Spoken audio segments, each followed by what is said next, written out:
Všechno je připraveno a Lukáš Kašpar bude tím prvním, který se rozjede proti finskému brankáři Pekkovi Rinnemu.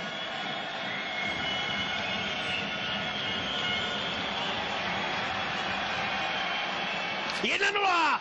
Výborně Lukáš Kašpar! Nic zbytečně dlouho nevymíchával, prostě našel skulinku mezi Rinneho betony. Nádherný nájezd. Krásně udělané, hlavně strašně rychle. Lukáš Kašpar, podívejte se, teď to zasekne. Je hodně vysoko, ještě je hodně daleko před Rinnem a střílí mezi nohy, trefil přesně tu mezírku. A Jarko Immonen a proti němu Tomáš Vokoun. Jarko Immonen také jel v Kazani několik nájezdů úspěšně a volí podobné řešení a vyrovnává na 1-1.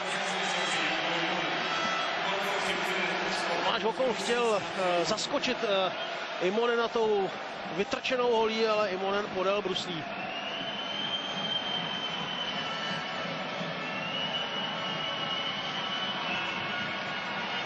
Jan Marek.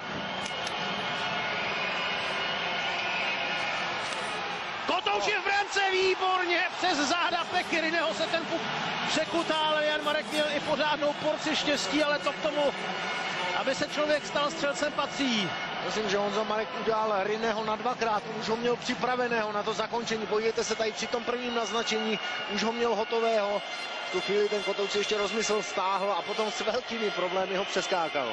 Jussi Jokinen, přesně podle očekávání, jeden čas bezchybný střelec v NHL, 9 nájezdů, 9 gólů. Ale Vokoun chytá! Tomáš Vokoun chytá! Český tým vede na nájezdy 2-1 a může se rozhodnout.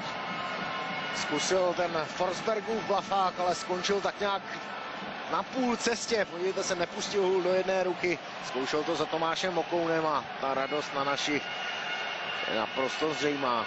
A další pravák v českém dresu Jakub Klepiš má na hokejce postupový gól.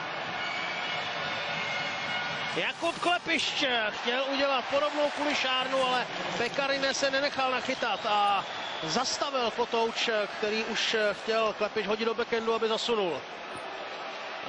Rinne výborně zareagoval ještě svou holí, podívejte se, jak ji vytrčil, jak dokázal zasáhnout, trefil ten Kotouč, jinak bylo hotovo, jinak měl Klepiš prázdnou branku. Petr Kontiola dnes v 55. sekundě nájezd na Vokouna proměnil.